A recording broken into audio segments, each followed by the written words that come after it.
les va? Bienvenidos. Bueno, hoy nos tomamos el tiempo para repensar y poner nuevamente en palabras la vida y obra de José Saramago.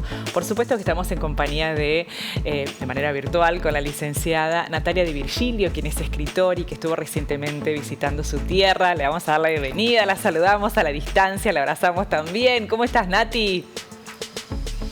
Hola, Juli, muchas gracias. Muy hermoso el viaje realmente. Cuento un poquito. Primero, gracias por la invitación. Por favor, nos encanta. Y segundo, este viaje, como todos los viajes de mis vacaciones, yo tengo en el Instagram, que por supuesto los invito en @divina_social. Cada vez que viajo, busco que sea literario lo que voy compartiendo. Entonces voy a museos, voy a las casas de los escritores, voy como recorriendo esas pisadas. Sí. Y por supuesto, estando en Portugal, estando en Lisboa, no podía no visitar a Pessoa y a Saramago, pero sobre todo a Saramago, que hoy nos convoca. Así es, que hoy nos convoca. Bueno, decía por allí que la vida es como los cuadros, que conviene mirarlas 4 pasos atrás. ¿No? ¡Ay, qué lindo! ¡Me encantó! Una frase hermosa que a mí también me gustó mucho. Por eso, cuando das estos pasos atrás o cuando tomás distancia un poco de estos días que viviste en este lugar tan bonito en Portugal, ¿qué es lo que ves? ¿Cómo viviste la experiencia de ir tras los pasos de Saramago, Nati? Saramago es vamos a empezar hablando de Portugal. Portugal es una capital literaria, pero sobre todo histórica, por excelencia en Europa. No se la mira demasiado, entonces cuando el año pasado me tocó participar ya por 7º año consecutivo de la Feria Internacional del Libro de Buenos Aires, fue como capital elegida Lisboa. Entonces ya habíamos hablado nosotros en las columnas de Saramago, de Pessoa, pero me llamó la atención la Revolución de los Claveles. Cuando elegí como destino visitar Portugal, solamente Portugal, así que estuve recorriendo varias ciudades. Por supuesto, Lisboa tiene por excelencia la fundación de José Saramago. Esa fundación fue instituida antes de que él falleciera por él y su viuda, pero para la difusión de las letras, para la difusión de la cultura lisboeta, pero sobre todo del mundo, de los derechos humanos, y también financian algunas obras así, y hay de todo en esa casa, yo se las recomiendo. Está en el barrio de Alfama, que es uno de los barrios más importantes de Lisboa, y habla también del fado, que ya vamos a presentar una sorpresa sobre esto. Muy bien, pero después vamos a ver algunas imágenes también de lo que ha sido tu visita allí, por estos lugares maravillosos. Sí, eso que están mostrando. Sí, pero ¿cómo vamos a recorrer un poquito la vida, ¿no? y obra de José Saramago? ¿Cómo es que justamente, devino un escritor, ¿no? Porque, creo que tuvo que ver con una cuestión laboral allí, como en un tiempo medio revuelto, pero ¿cómo fue que finalmente se convierte en escritor? Vamos a empezar diciendo que Saramago es un apodo que tenía la familia de una planta que crecía en la casa del abuelo donde él se crió. Antes de mudarse a Lisboa, en un pueblito cerca a 100 kilómetros de Lisboa. Entonces, cuando lo van a anotar, le dicen, es José de Sousa Saramago, y se entera luego de eso. Entonces, lo va a utilizar como seudónimo. Ajá. Así que ahí ya nace como escritor, y él dice, algo hay acá, algo me está diciendo la vida, tengo que mostrar esa historia nuestra, tengo que ir por allí. Cuando se mudan a Lisboa, por supuesto él proviene de una familia no pobre, pero sí de clase media, pero tenían que trabajar, entonces no puede seguir con sus estudios.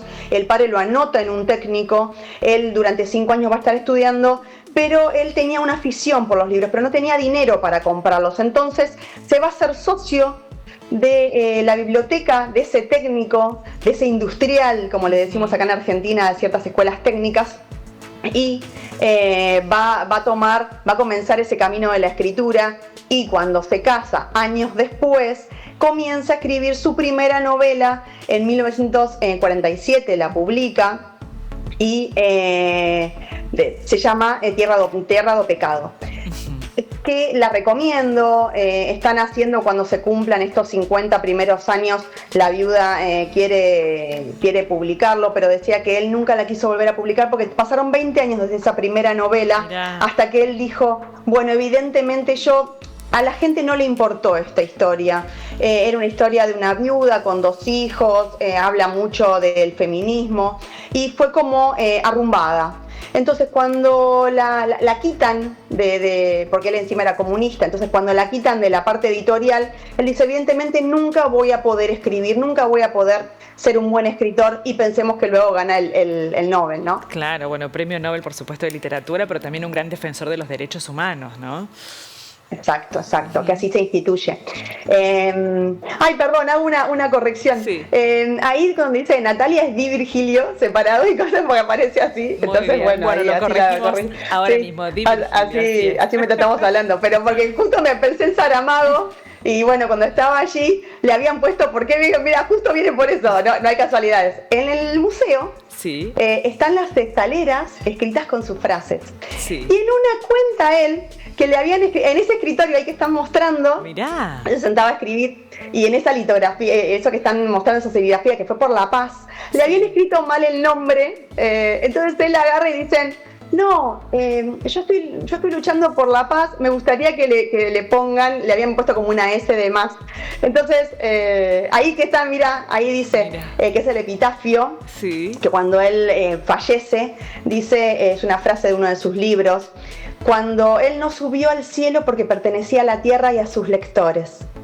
Entonces, eso siempre me quedó. Mirá. Y como yo también, viste que vengo del tema del seudónimo, sí. Digo que a veces los nombres nos marcan, pero luego también es como que él decía que había que defender la palabra. Uh-huh. Entonces, bueno, es como que esas escaleras para mí fueron como mágicas, sí. Pero sobre todo la lucha que tuvo y la responsabilidad de la palabra que siempre estamos hablando. También en esto que mostraban hace un ratito, lo de Alfama, lo de Fado, mirá lo que tengo para mostrar. A ver, bueno, ¿viene con sorpresa? Sí, viene con sorpresa. Pero mirá. Este chal. Qué bellísimo. Este chal de Fado, ahí me lo pongo bien. Sí. Ahí. ¿Por qué? Porque Saramago instituyó esa casa museo en el principal barrio de Fado de Lisboa. Mirá. Él eligió a propósito, él eligió, Julita, a propósito en Alfama. Él decía que que Portugal tenía la música por excelencia en el mundo, que era el fado, que hablaba de todas las emociones. Y él, de hecho, lo engrandece en cada una de sus novelas. Ajá. ¿Y qué sucede? Él eligió, junto a Pilar, que ahora les vamos a contar un poquito de su historia de amor increíble, ese lugar específico e hizo traer un olivo para que sus cenizas estuvieran enterradas allí bajo esa frase que recién dijimos. Así que tiene mucho que ver el fado, este chal que me compré allí, que era en honor a este mini segmento. Qué hermoso realmente. Pero bueno, contame un poco más acerca de esa historia de amor, ¿no? Tan intensa con Pilar. Sí, Julita. Resulta que él en el 80 dice, bueno, yo largo todo, después, bueno, sigamos un poquito la historia, ¿no? La Revolución de los Claveles en el 74. Sí, se cumplieron ya 50 años el año pasado, por eso fue invitada Lisboa a la Feria Internacional del Libro como capital. Él participó activamente de esa revolución. Entonces, en el 80 dice, yo quiero efectivamente dedicarme a escribir. Se va a un pueblo, se encierra, saca otra novela. Pilar del Río lo va a entrevistar en el 82 y en el 86 se conocen 4 años después. Ajá. De mucha admiración. Van a recorrer el convento de los monasterios, uno de los principales atractivos turísticos de Lisboa, y 2 años después de intercambio epistolar, que ahora les voy a contar cómo sigue esto, se conocen y no se vuelven a separar nunca más. Mirá, qué hermosa historia. Sí, 28 años. Ay, no, hermosa, Juli. Sí. ¿Y qué sucede? Eso lo mantuvieron cuando ya estaban casados en la casa y se dejaban cartitas a ver qué había pasado durante el día, se contaban sus cosas, tenían muchos relojes que coleccionaban. Y cuando él estaba por morir, él le dice a ella, vamos a dejar los relojes parados a las 4 de la tarde. Y ella le dice, ¿por qué? Porque es un día inolvidable en el cual yo te conocí a las 4 de la tarde, yo había anotado mal tu nombre. Seguimos con los nombres, cómo se anota.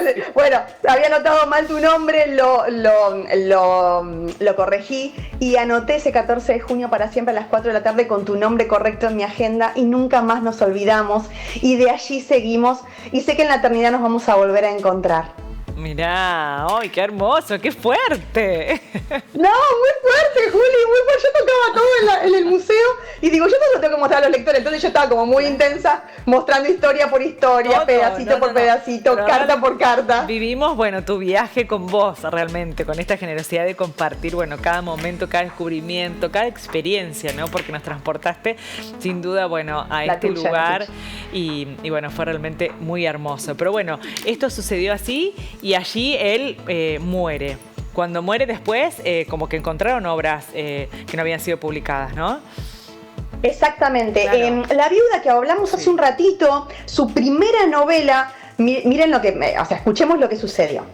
Está por demolerse una casa antigua de la familia Saramago en Alentejo, donde él nació. Un albañil encuentra el primer manuscrito de la viuda con las dedicatorias y con todas las anotaciones de Saramago. Se lo da a su psiquiatra, o sea, ¿qué tiene que ver? El albañil, en vez de dárselo a algún lugar, a un museo, se lo lleva al psiquiatra. El psiquiatra dice, pero pará, esto es de José de Saramago, esto es de José Saramago, esto es del Nobel. Bueno, se contacta, no le creen, por supuesto, lleva todo un análisis. Cuando ven realmente que es el manuscrito original de la viuda, que lo que está buscando es cuando se cumplen los 50 años, como decimos hace un ratito, publicarlo, no lo pueden creer, ya estaba fallecido Saramago, pero bueno, hay una cosa pendiente ahí, pero sobre todo eso que él quiso para siempre dejar en un pedacito de su historia, porque él decía que si bien le dio el puntapié, él tenía ese gustito amargo de nadie me quiso leer, era una novela feminista, todavía la gente no estaba preparada, se me tildó de comunista y de antiderechos, todo lo contrario que él era. Claro. Entonces, bueno, ahí está atesorado. Mira, bueno, bellísimo realmente. Bueno, y cuántas cosas hemos realmente leído, ¿no? De Saramago, bueno, que realmente nos llena como de aprendizaje. Una mirada súper linda. ¿Tenés algo para compartir ahí? ¿Elegiste algún fragmentito, Nati? Sí, aguardame un segundito.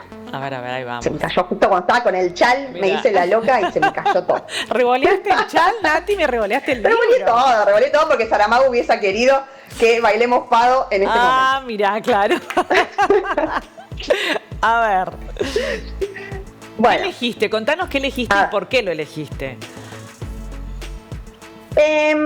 Porque habla del amor que le profesaba a Pilar.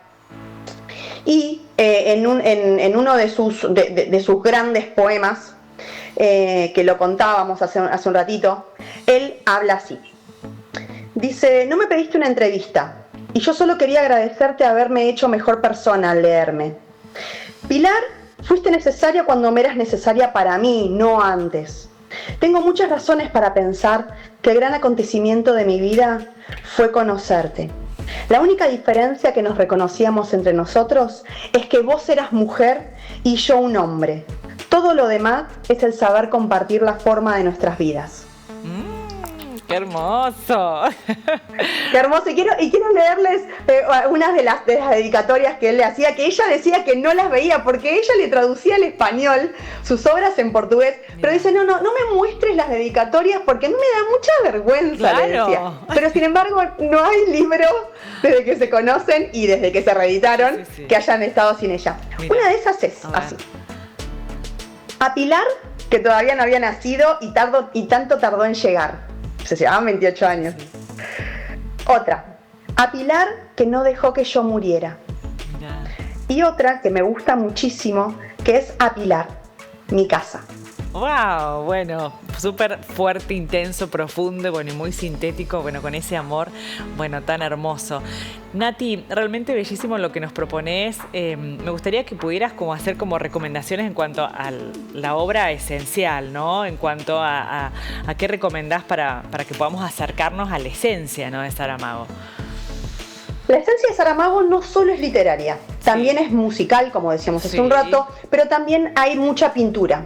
Él cuando tenía que pintar, cuando tenía que escribir se encerraba a pintar. Él decía que primero había que bosquejar. Él dibujaba en su cabeza cada uno de los personajes, pero sobre todo las historias que él investigaba.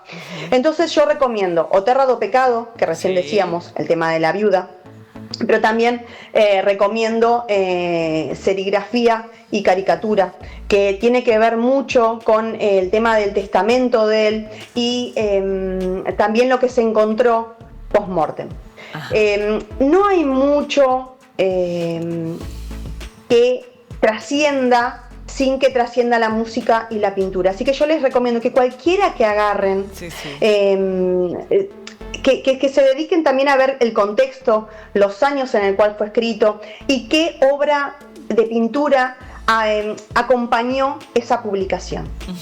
Y cualquier cosa, por supuesto, me pueden escribir y yo les recomiendo lo que quieran y los guío para donde quieran. Claro, ¿no? Y si andan por Portugal, Nati.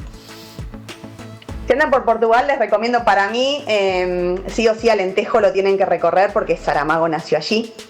Por supuesto, Lisboa, vayan a Alfama.